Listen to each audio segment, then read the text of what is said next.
Express news Bharat देख रहे हैं आप, और वक्त हुआ है हमारी खास चर्चा का। और ख़ास चर्चा में हमारे साथ खास मेहमान मौजूद होते हैं।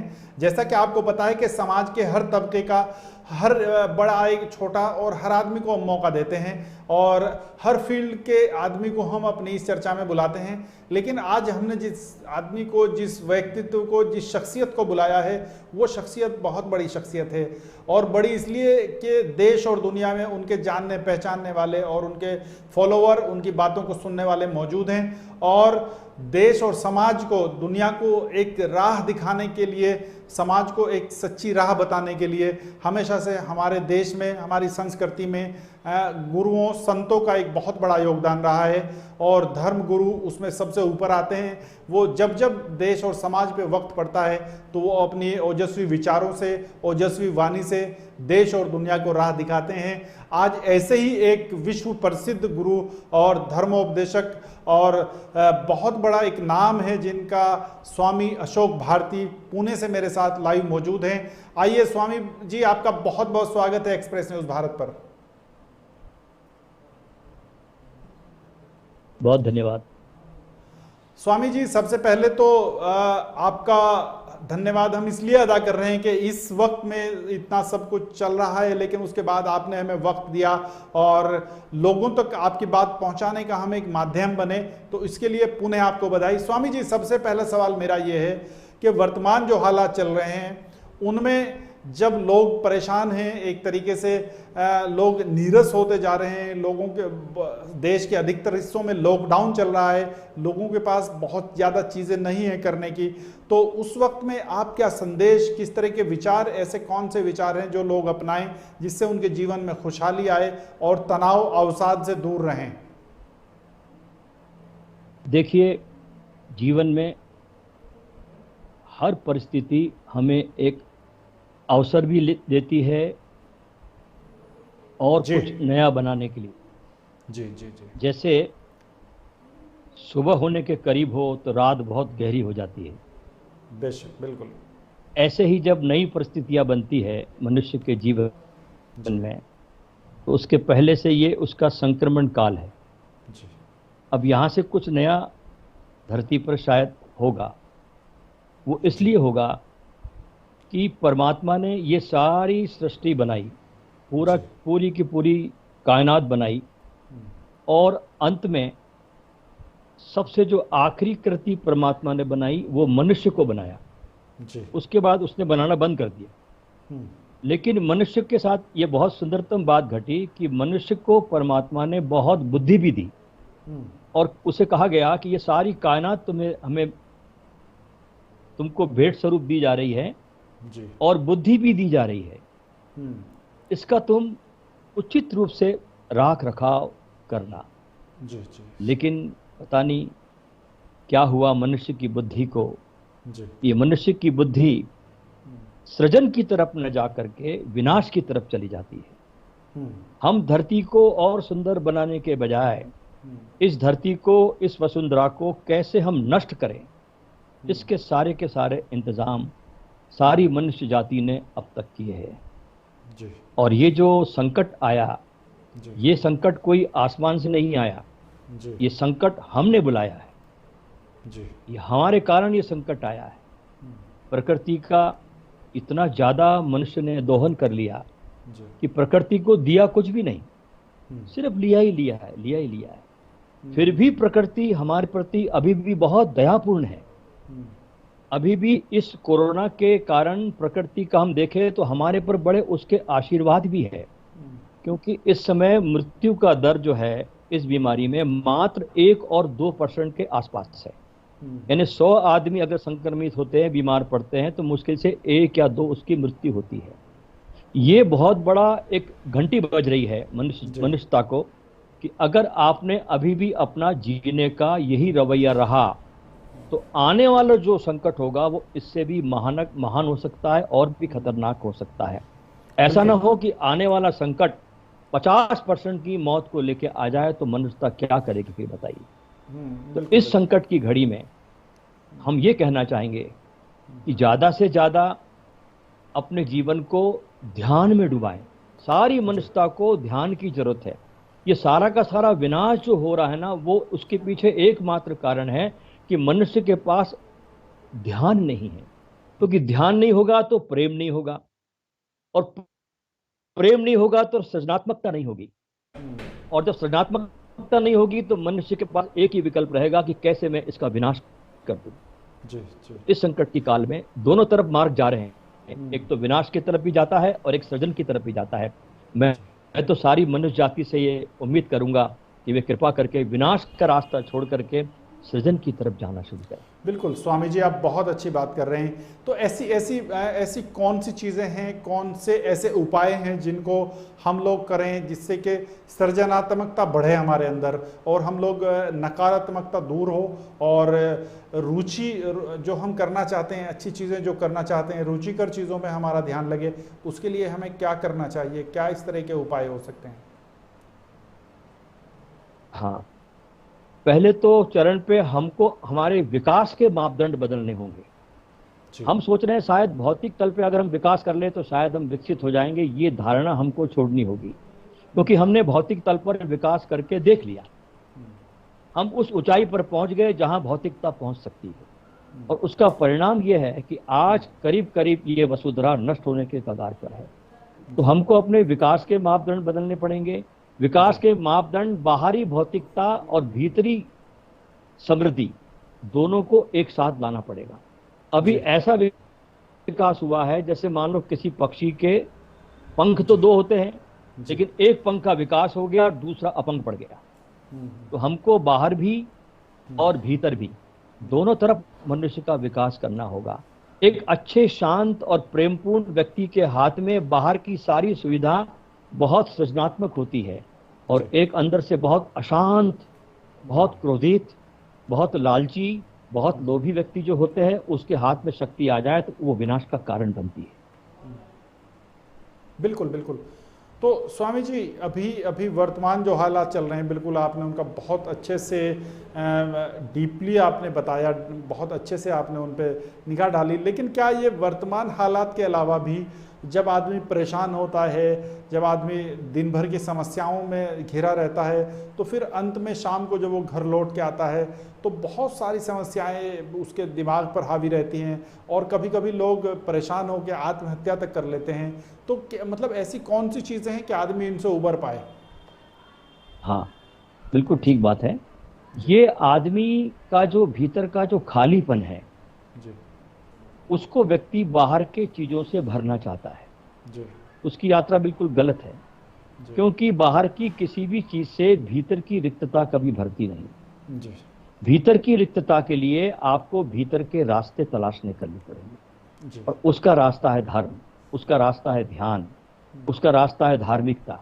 क्योंकि बाहर के किसी भी चीज से कोई भी भीतर की चीज भरी नहीं जा सकती।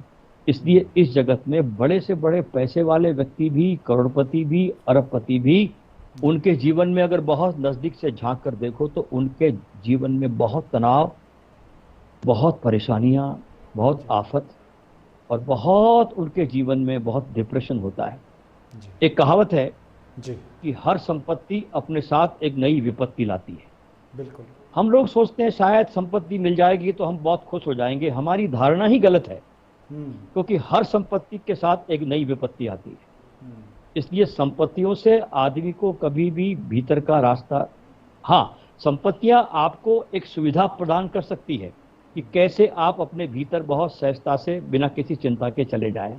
लेकिन संपत्ति को इकट्ठा करते जाना, इकट्ठा करते करते उस अंधी दौड़ में सुबह से शाम तक उसी बाहर की दौड़ में दौड़ते जाना, और शाम को थक कर बिस्तर पे गिर जाना और सवेरे फिर उठकर उसी चक्र में चले जाना, ये कोई जीवन नहीं है। ये तो सिर्फ एक मृत्यु की लंबी प्रतीक्षा है, इसके अलावा कुछ भी नहीं। तो व्यक्ति को अपने जीवन में एक आयाम देना होगा, एक बहुत सुंदरतम। देखिए, जीवन तो जीने की एक कला है। ये कला ऐसी है कि जैसे मान लो कोई सितार हो, उसमें तार होते हैं, जैसे तारों को ट्यून करना पड़ता है जी। सितार के तार अगर बहुत ढीले हो तो संगीत पैदा नहीं होता, बहुत अगर कस दिए जाए तो तार टूट जाते हैं जी। तो ऐसे आज के मनुष्य की हालत हो गई है कि या तो उसके तार ढीले पड़ गए या बहुत उसने टाइट कर लिया है। उससे अपने तारों को ट्यून करना पड़ेगा, अपने जीवन को बाहर भी और भीतर भी एक सामंजस्य, एक संतुलन बैठाना होगा, तब उसके जीवन में बाहर की सुविधा भी होगी और अंतर की शांति भी होगी। बिल्कुल बिल्कुल। तो स्वामी जी, क्या किया जा सकता है, एक आम आदमी क्या कर सकता है, जो आपको एक्सप्रेस न्यूज़ भारत के लाखों दर्शक जो आपको देख रहे हैं, उनके लिए क्या आप कोई ऐसी विधि? देखिए, मेरे हिसाब से जी जी, हाँ, मेरे हिसाब से तो परमात्मा ने आपको 24 घंटे दिए जीवन को जीने के लिए। 24 घंटे की दौलत परमात्मा अपनी तिजोरी से हर व्यक्ति के झोली में डालता है। उस 24 घंटे में से हम कितने घंटे जो डाल रहा है हमारे झोली में, उसके लिए हम देते हैं, पहली बात। अगर हम अपने जीवन को देखें तो हम ये पाएंगे कि 24 घंटे में से 24 मिनट भी हम उस परमात्मा को नहीं देते जहां से हम जीवन पा रहे हैं, जहां से जीवन मिल रहा है, जहां से हमको पोषण मिल रहा है, जहां से सब कुछ मिलता है। ये सांसें मिल रही है, सब कुछ उसी का है। जहां से सब कुछ मिलता है उसको हम 24 मिनट भी नहीं देते और अपेक्षाएं करते हैं कि हमको आनंद मिल जाए, हमको शांति मिल जाए। कहां से मिलेगी आप? क्योंकि आनंद तो आपको परमात्मा से जुड़ने के बाद ही मिलता है, उसके पहले आनंद कभी नहीं मिलता। वस्तुएं कभी आनंद नहीं देती। इसलिए मैं आपसे कहना चाहूंगा कि 24 घंटे में से 1 घंटा सुबह और 1 घंटा शाम को परमात्मा को, प्रभु को देना चाहिए। ध्यान में बैठें, पूजा में बैठें, घर में सामूहिक रूप से जितने भी आपके परिवार में एक साथ बैठे, एक साथ कीर्तन करें, एक साथ भगवान की पूजा करें। और आजकल तो हमारे भारत की संस्कृति कैसी गजब की थी कि पहले हम लोग सारा परिवार एक साथ भोजन करने बैठता था। एक टेबल पे हम बैठते थे, सारा परिवार इकट्ठा होता था, एक टेबल पे भोजन करते थे, एक दूसरे से बातचीत होती है। अभी हमने पता नहीं कौन सी संस्कृति अख्तियार कर ली कि एक आदमी अपनी थाली लेता, अपने बेडरूम में घुस जाता, एक आदमी थाली लेता, अपने ड्राइंग रूम में चला जाता, एक आदमी की और चले जाता है। परिवार इकट्ठा नहीं होता। तो घर में परिवारों को इकट्ठा बैठना चाहिए, खाना खाने के समय भी, पूजा करने के समय भी, भगवान का कीर्तन करने के समय भी। तो 1 घंटा भगवान के लिए सवेरे दें, 1 घंटा परमात्मा के लिए शाम को दें, और देखिए आपके जीवन में कोई मानसिक तनाव नहीं, कोई अशांति नहीं, आपके जीवन में शांति का आगमन होना शुरू हो जाएगा। बिल्कुल स्वामी जी, आपकी बातें सुन के ही ऐसा लग रहा है कि मन शांत हो रहा है, और जितने दर्शक सुन रहे हैं उनको भी ऐसा लग रहा होगा। तो ये तो बिल्कुल सही बात है। लेकिन अभी आपको क्या लग रहा है कि अगर इस तरह की चीज़ें जो समाज में चल रही हैं और लोग भौतिकता की तरफ ज़्यादा बढ़ रहे हैं, तो इसको कौन से ऐसे उपाय हैं जो हम इस्तेमाल करें और भौतिकता से एक बैलेंस बनाया जाए भौतिकता से? अब भौतिक युग होता जा रहा है तो दिक्कतें ज़्यादा बढ़ती जा रही हैं। ये तो बढ़ेगा ही। भौतिकता कभी भी मनुष्य के जीवन में शांति नहीं लाती। आइंस्टीन जब मरने लगा आखिरी समय में, तो उससे पूछा गया कि आपकी क्या इच्छा है? तो उन्होंने कहा कि जीवन मेरा व्यर्थ चला गया, अगले जन्म में मैं शायद संत बनना चाहूँगा। यहाँ बड़े से बड़े साइंटिस्ट भी बहुत अंतिम समय में बहुत परेशान होकर, अशांत होकर मरते हैं। लेकिन तुमने कभी किसी बुद्ध को, किसी कबीर को, किसी नानक को, कभी किसी कृष्ण को इस प्रकार का वाक्य कहते हुए कभी नहीं सुना होगा कि मैं अशांति से जा रहा हूँ। जो व्यक्ति परमात्मा के ध्यान में रहता है, उसके ध्यान में डूबता है, उसके प्रेम में आंसू बहाता है, उसका हाथ परमात्मा पकड़ लेते हैं। और जैसे ही उसका हाथ परमात्मा पकड़ लेते हैं तो परमात्मा के जुड़ने के साथ ही मनुष्य के जीवन में आनंद आता है। इसके अलावा न कभी कोई सत्य था, न है और न कभी रहेगा। बिना भगवान से जुड़े हुए मनुष्य आनंदित हो ही नहीं सकता। बिल्कुल बिल्कुल बिल्कुल स्वामी जी, वैसे भी आपका कहना यह है कि जो कुछ होता है उसी की मर्जी से होता है। मैंने आपका एक देखा था वीडियो, आइए उसको देखते हैं ज़रा सा। अच्छा लगा मुझे, देखते हैं एक बार उसको। संध्या दर्शन की शुरुआत हंसी के फव्वारों के साथ करते हैं।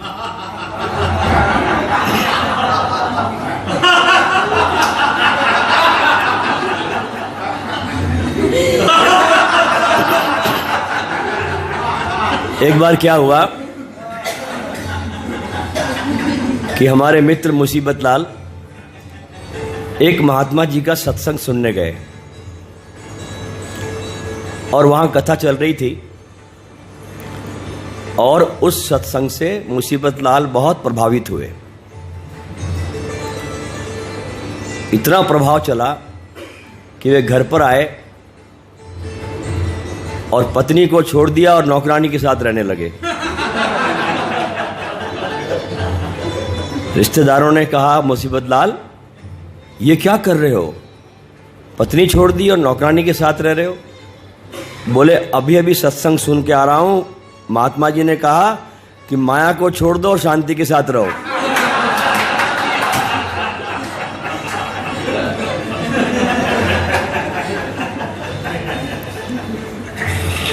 एक बार ऐसा हुआ कि हमारे मुसीबत लाल जी की पत्नी खो गई, गुम हो गई। दिन भर ढूंढते रहे, बहुत परेशान हो गए, कहीं मिली नहीं। जाकर आखिर में राम मंदिर में प्रार्थना करने लगे रोते रोते कि हे भगवान मेरी पत्नी को ढूंढो। तो राम जी ने बगल के हनुमान मंदिर की तरफ इशारा किया कि मेरी भी इसने ढूंढी थी। तो वहां जाकर प्रार्थना करनी शुरू की।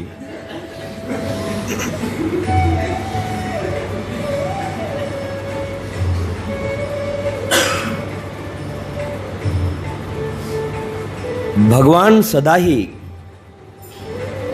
इंसान से एक बहुत सुंदर बात कहते हैं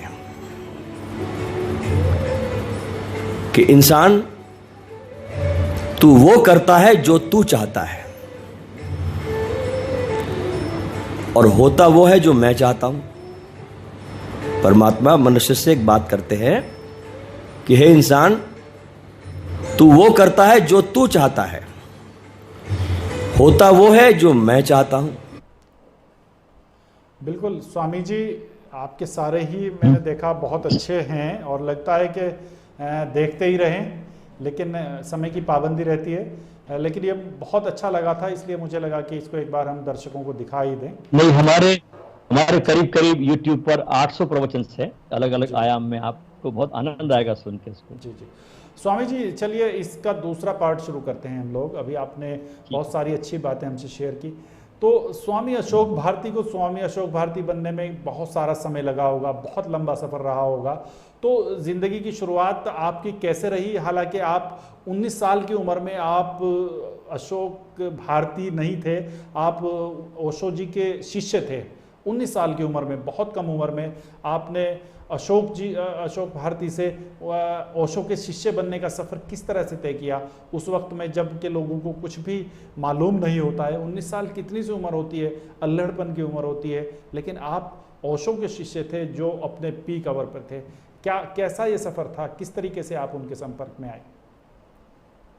देखिए, मेरा जो जीवन है जी, वो एक बहुत गरीब परिवार में होता है जी, बहुत गरीब परिवार।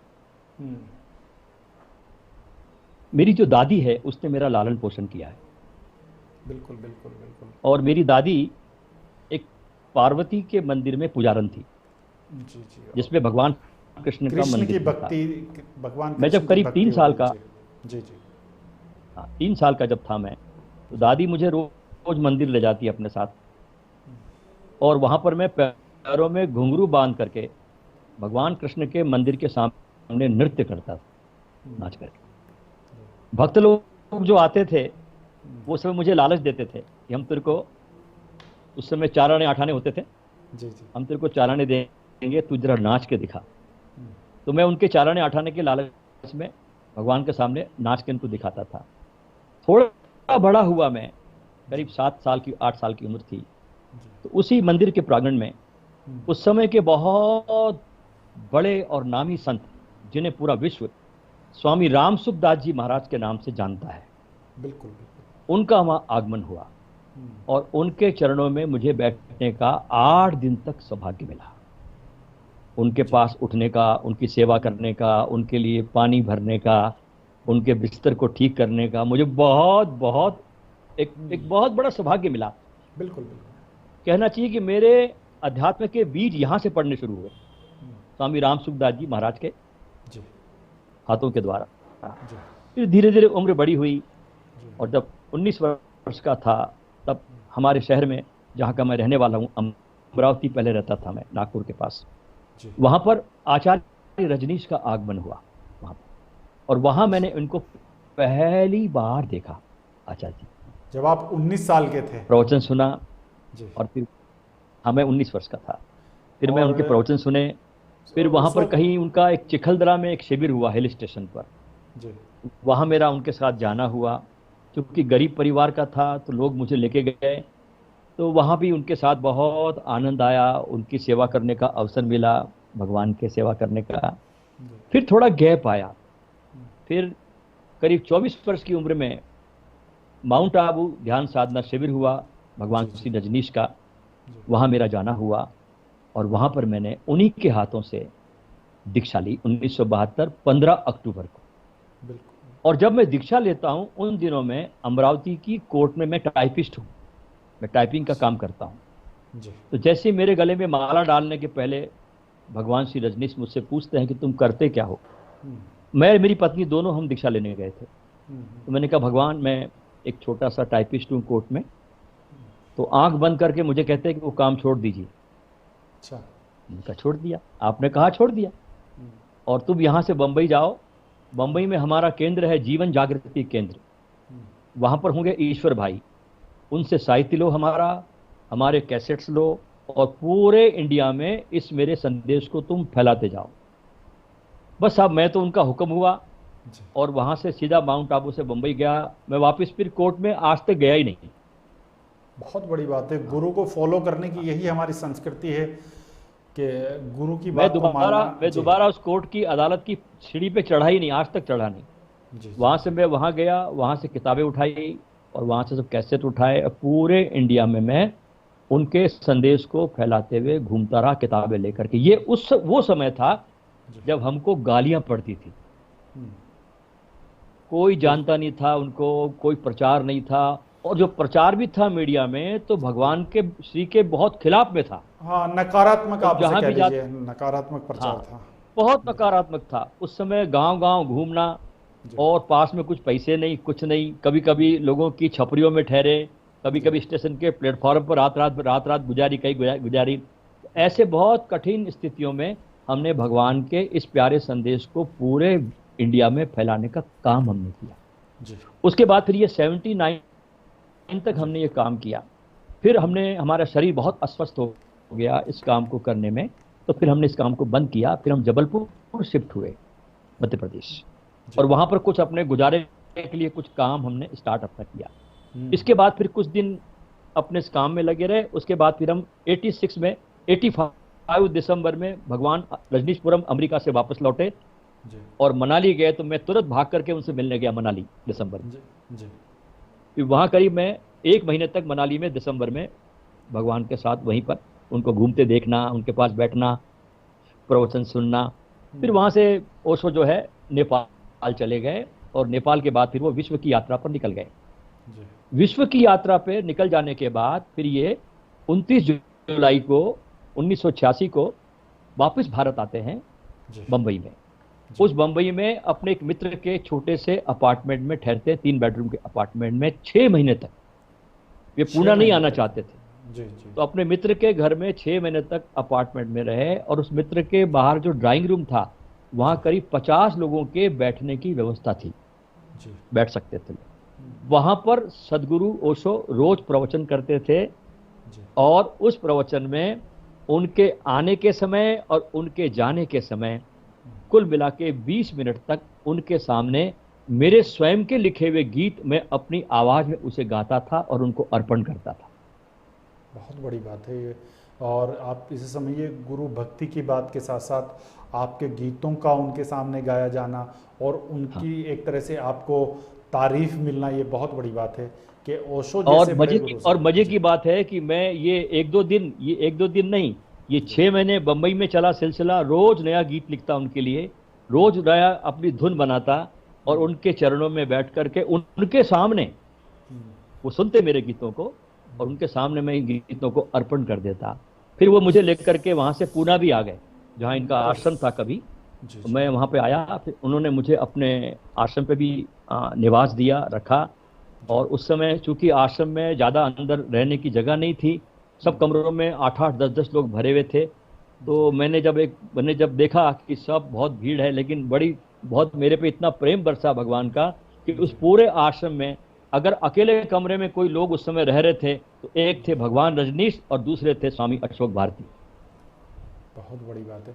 अच्छा स्वामी जी, इतना जैसे प्रेम आपने किया। बताया, इतना बिल्कुल बिल्कुल अपार प्रेम कहिए, अपार प्रेम, प्रेम की बरसात कहिए आपके ऊपर थी। और एक बात बता दूं मैं आपको जी जी जी कि जी उसी बम्बई में 8 अगस्त 1986 को जी अपने शयन कक्ष में ओशो ने मुझे बुलाया, अपने जहां वो रुके थे जिस कमरे में, उन्होंने मुझे बुलाया अपने कमरे में, और वहां पर करीब करीब मेरे को बैठ करके आधा घंटा मेरे गीतों को सुना तो मैं और मैं इसी गाता पर आ रहा। रहा था स्वामी जी, मैं इसी पर आ रहा था। आपके बहुत सारे गीत हैं जो ओशो जैसे महान नायक को पता थे, इतने बड़े गुरु को पता थे, जो विश्व में आज उनका एक नाम है, उनके जो उपदेश हैं भारत से भी ज़्यादा पूरी दुनिया में वो जाने जाते हैं। तो ऐसे कौन, बहुत सारे गीत उनको पसंद थे, ऐसा कोई एक गीत जो उनको सबसे ज़्यादा पसंद हो, गा सकते हैं? नहीं, वो तो सभी सभी गीतों को पसंद करते थे मेरे, ऐसा कोई गीत नहीं जहां उन्होंने पसंद नहीं किया हो, उनको जी जी सब गीत पसंद आते थे। और जी बड़े जी मजे की बात है कि मेरे गीतों पर और मेरे को जो उनके चरणों में बैठकर जो मुझे आध्यात्मिक अनुभव हुए, उस अनुभव के बारे में उन्होंने मेरे पर बहुत प्रवचनों के द्वारा बहुत विस्तार से चर्चा भी की है। ओशो के मुझ पर करीब करीब 4 प्रवचन हैं जो उन्होंने मुझ पर फूल बरसाए जी अपने जी अपने अपने वाणी के द्वारा। एक पर तो उन्होंने करीब करीब मुझ पर 1.25 घंटा बोला है एक प्रवचन में, बहुत और बड़ी उसमें बात मुझ है। पर बहुत, मेरे पर बहुत प्रेम बरसाया, बड़े आशीर्वाद उन्होंने मुझ पर बरसाए हैं उन्होंने। बिल्कुल बिल्कुल फिर वो पूना इनसे। आ गए, पूना में उनके साथ रहा मैं, और जी जब जी मेरा पूरा काम हो गया उनके साथ, फिर मुझे उन्होंने कहा कि अब तुम जाओ। जी। मैं वहां से फिर जबलपुर आ गया। अच्छा जी। तो स्वामी जी, कोई एक आध ऐसा गीत जो आप गुनगुनाना चाहें, थोड़ा सा ही सही, जिससे एक्सप्रेस न्यूज़ भारत के दर्शक सुने।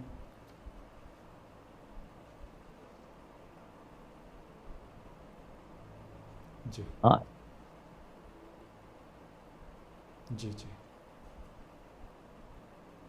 लेके प्रेम के सुरताल ओशो के गाऊं में गुणगान, लेके प्रेम के सुरताल ओशो के गाऊं में गुणगान, गुण गाऊं उनको रिझाऊं, गुण गाऊं उनको रिझाऊं, वेदातार है प्रेम आकाश है, वेदातार है प्रेम आकाश है, बरसे हर पल घड़ी, लेके प्रेम के सुरताल गाऊं मैं उन्हीं के गुणगान, लेके प्रेम के सुरताल। ऐसे बहुत से करीब मैंने 200-250 गीत के करीब उनके चरणों में बैठकर मेरा गाना हुआ है, अर्पण हुआ है। ये मैं कहता हूँ मैंने क्या लिखे, ये तो उनकी ही महानता थी कि मेरे अंदर से गीत प्रकट हुए और उनके चरणों में अर्पण हुए। इसमें मेरा कुछ भी नहीं, न तो मैं इसका रचयिता हूँ न मैं गायक हूँ, ये तो बस बिल्कुल। उन्हीं की ही एक प्रेरणा, एक ये उन्हीं का ही समझो गुरु आशीर्वाद, गुरु उनका ही कृपा सारा कह लीजिए जादू, आप, उनका ही गुरु सब कुछ, कृपा। उनका ही खेल है, मेरा इसमें बिल्कुल कुछ भी नहीं है। बिल्कुल, आप इसे गुरु कृपा कह लीजिए कि गुरु कृपा बस हाँ। थी। जी। हाँ। लेकिन स्वामी जी, बहुत बहुत अच्छा लग रहा है आपसे बात करके। अच्छा स्वामी जी, अब हम एक दो मुद्दे और हैं जिन पे बात करना चाहते हैं, क्योंकि वक्त की पाबंदी होती है हमारे यहाँ। अच्छा, एक चीज़ तो ये है कि आप ओशो से इतने प्रभावित क्यों हुए? पहला सवाल मेरा ये है कि आप ओशो से इतने प्रभावित क्यों हुए, उनके विचारों से? देखिए, अगर मैं प्रभावित न होता तो आश्चर्य होता, पहली बात, अच्छा। क्योंकि उनकी हर श्वास कहती थी कि मैं ब्रह्म हूं, हर श्वास। उनका व्यक्तित्व इतना विराट, इतना विशाल कि उनकी हर श्वास जैसे साक्षी दे रही हो कि मैं परमात्मा हूं। उनका व्यक्तित्व इतना ओजपूर्ण, इतना माधुर्य से भरा हुआ, इतना मुस्कुराता हुआ। उनकी आंखें में जब देखता था तो ऐसा लगता था ये धरती की आंखें ही नहीं है, ये किसी और लोक की खबर दे रही। उनके पैरों का जमीन पर स्पर्श करना मुझे आज भी रोमांचित कर जाता है। जब वो चलते थे अपने धरती पर, वैसे चलने वाला इंसान मैंने धरती पर आज तक कभी देखा नहीं। इतने खूबसूरत, इतने विरोधी स्वभाव के, और बहुत मित्रवत थे वो। मैं तो उनको ज्यादा मित्र, ज्यादा ज्यादा समझता हूँ, गुरु से ज्यादा मित्र थे वो, बहुत संगी साथी थे हमारे। जी जी। लेकिन स्वामी जी, वर्तमान जो हालात हैं उनमें ओशो के जो ज्ञान का भंडार है, ओशो के जो उपदेश हैं, वो हमारे लिए किस तरह से कारगर हो सकते हैं? क्योंकि उनके जो संदेश हैं, बहुत सारी चीज़ें उसमें विवादित भी रही हैं, समाज में हर चीज़ का विरोध भी होता है, लेकिन उन संदेश को आप किस तरह देखते हैं और किस तरह हमारे समाज के लिए वो उपयोगी है? देखिए, ओशो का संदेश तो बहुत ही एक वैज्ञानिक संदेश है, बहुत क्रिस्टल क्लियर है जी। उन्होंने जो बातें कही वो एक शाश्वत सत्य है। इसमें तो जो आदमी इनको पढ़ेगा, उनको सुनेगा, उसको मालूम पड़ेगा कि ये एक अल्टीमेट सत्य की बात वे करते हैं। कोई लाग लपेट नहीं है, कोई मिलावट नहीं है, शुद्ध खालिस सोना 24 कैरेट का उन्होंने कहा। लेकिन मनुष्य अपनी धारणाओं में जीता है, अपनी कल्पनाओं में जीता है, अपनी कुछ मान्यताओं में जीता है, और वे मान्यताएं हो सकता है झूठ भी हो और सच भी हो, मैं ये नहीं कहता, लेकिन उन मान्यताओं पर जब चोट पड़ती है आदमी के, तो आदमी सोचता है कि यह आदमी गलत बोल रहा है, जबकि ऐसा कुछ भी नहीं। अगर ओशो की अगर बात दुनिया अगर मान, जैसे ओशो ये कहते थे कि भारत को 20 साल तक एक बच्चे की भी जरूरत नहीं है, वो ठीक कह रहे थे। उन्होंने कहा कि 20 साल तक ये देश टोटल रूप से संतति नियमन का पालन करना ही चाहिए, अन्यथा इस देश को किसी विश्व युद्ध की जरूरत नहीं पड़ेगी। आज देखिए हमारे देश की पॉपुलेशन 134 करोड़ की हो गई है, बताइए कितनी मुसीबतों का देश सामना कर रहा है जी। तो उन्होंने तो जो बातें बोली, अच्छा उन्होंने एक और बहुत अच्छा बोला था कि एक बार अमेरिका में जी एक बहुत फूलों की प्रदर्शनी हुई, सब पूरे अमेरिका के सुंदर से सुंदर फूल आए, उनकी प्रदर्शनी हुई, और किसी एक फूल को इनाम दिया जाना था। तो एक फूल का चुनाव हुआ, उसे मंच पे बुलाया गया उस माली को, और उस माली से कहा गया कि तुम ये बताओ कि ये इतना अप्रतिम जो फूल तुमने खिलाया, इसके पीछे क्या रहस्य है जी। तो उस माली ने कहा, रहस्य जैसी कोई बात है ही नहीं, इस पूरे वृक्ष पर, इस पूरी डाली पर जब भी कलियां आती थी मैं काट देता था, इसलिए इस झाड़ की पूरी ऊर्जा इस एक फूल को मिली है, इसलिए ये फूल खूबसूरत है जी। अगर और कलियां आ जाती तो ये शायद खूबसूरत नहीं होता। ऐसे ही जितनी कम पॉपुलेशन होगी हमारे देश की, फूल उतने सुंदर पैदा होंगे जी। तो फिर स्वामी जी क्या वजह रही कि भारत में, ऐसा नहीं कि ओशो के मानने वाले नहीं हैं, आपकी बातों से इत्तेफाक करने वाले नहीं हैं, बहुत सारे लोग मानते भी हैं, लेकिन जितना उनको सम्मान मिलना चाहिए था, जितने उनके विचारों को हमें ग्रहण करना चाहिए था, भारत में उतना नहीं हुआ, बल्कि विदेशों में उससे ज़्यादा हुआ। नहीं, देखो क्या होता है कि अगर हम इतिहास को देखें जी, चाहे वो ईसा मसीह हो, चाहे वो सुकरात हो, चाहे अल-इल्लाज मंसूर हो, चाहे कोई भी हो, चाहे ओशो हो, हर महापुरुष अपने वक्त के बहुत पहले आ जाता है जी। उसको समझने के लिए बहुत समय लगता है, और जब तक वो समय आता समझने का, तब तक दूसरा जो महापुरुष आता है उससे मनुष्यता फिर चूक जाती है। दिक्कत ये खड़ी होती है हमारे पूरे धरती पर कि जब जब भी हमारे इस पृथ्वी पर कोई परमात्मा का प्यारा आया तुम्हारा कल्याण करने के लिए, तुमने उसको जहर पिला दिया, तुमने उसको काट डाला, तुमने उसको मार डाला, तुमने उसको सूली दे दी, और जब वो चले जाता है उसके नाम पर भी सारे के सारे मठ मंदिर सब कुछ सब खड़े होते हैं, और वहां पर सिवाय अब व्यापार के दूसरा कुछ भी नहीं। और जब और कोई व्यक्ति आता है इस प्रकार का, कोई आएगा शरीर में आएगा, तो फिर वो सारे के सारे लोग इसके भी खिलाफ खड़े हो जाएंगे लोग। बिल्कुल बिल्कुल। हाँ, तो ये जो परंपरा है ना, ये बड़ी गंदी परंपरा है कि आदमी समझ नहीं पाता उस समय उस बुद्ध को। जैसे गौतम बुद्ध देखिए, इतने बड़े पूरे एशिया में फैले, पूरे वर्ल्ड में गौतम बुद्ध का नाम है, भारत में देखिए कितना कम उसका नाम है जी। और जब जीवित थे तो कितने सारे इल्जाम उन पे लगाए गए, कितनी तकलीफ दी लोगों ने उनको। तो ये तो मैं तो सही बता रहा हूं आपको कि ये हर महापुरुष अपने समय के बहुत पहले आ जाता है, मनुष्यता को उसे समझने में थोड़ा सा वक्त लगता है। और मुझे लगता है कि अगर ओशो को जो व्यक्ति प्रेम करता है, जो भी ओशो को प्रेम करेगा, अपने गुरु को प्रेम करेगा, तो वो अपने व्यक्तित्व से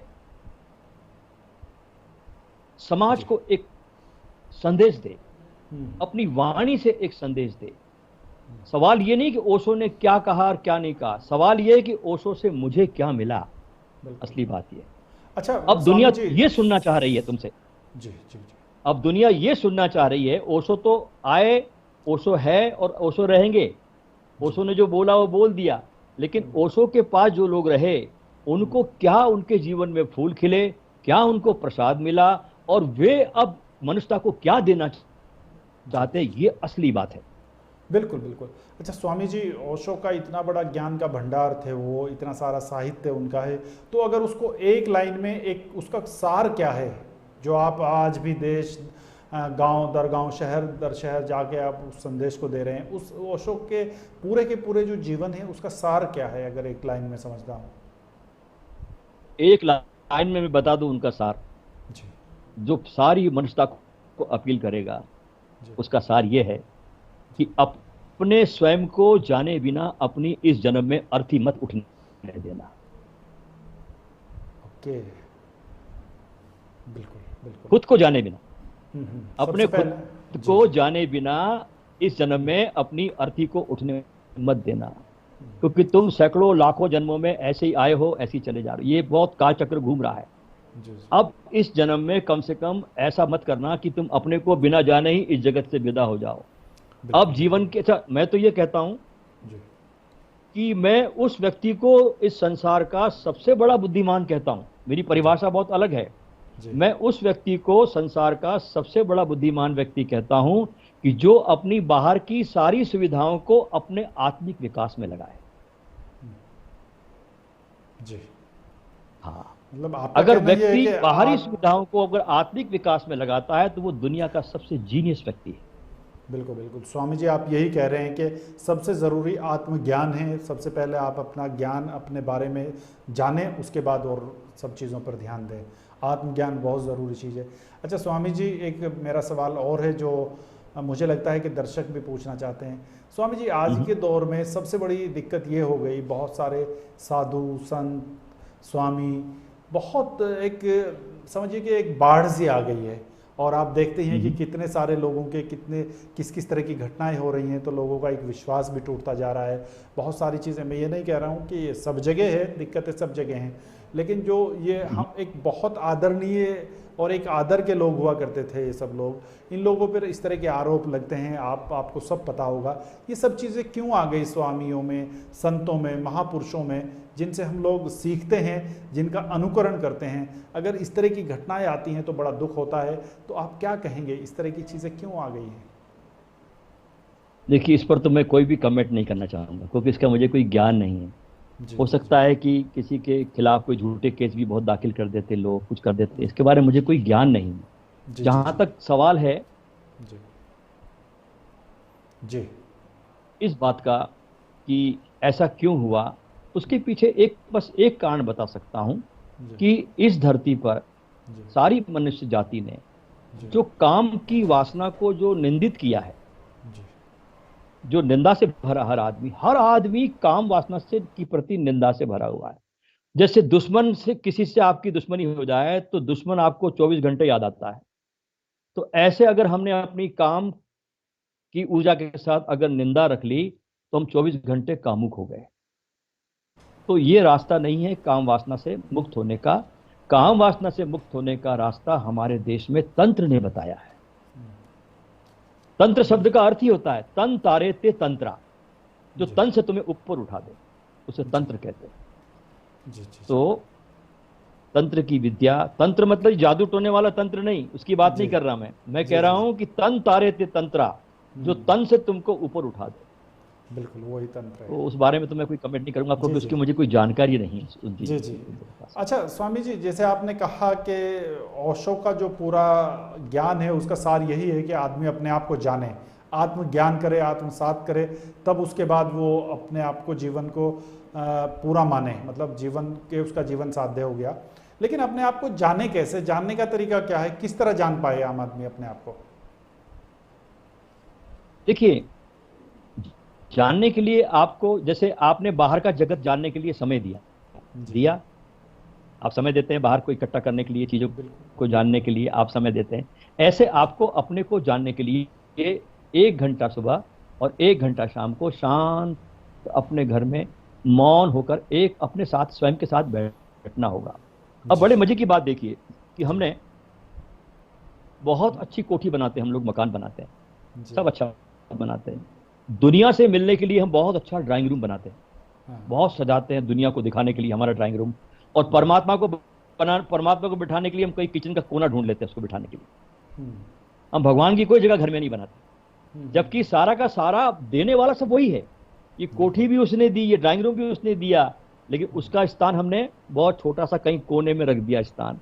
तो अपने घर में जरूर, भले ही आपका घर छोटा हो बड़ा, उससे कोई मायने नहीं है, एक कोना अपने पास रख लीजिए, जिस कोने में रोज आप अपने साथ सुबह और शाम को 1 घंटा सारी दुनिया से अलग होकर के अपने स्वयं के भीतर गहराई में जाकर के अपने साथ थोड़ी दोस्ती करें, अपने साथ थोड़ी मित्रता करें, अपना परिचय बढ़ाए।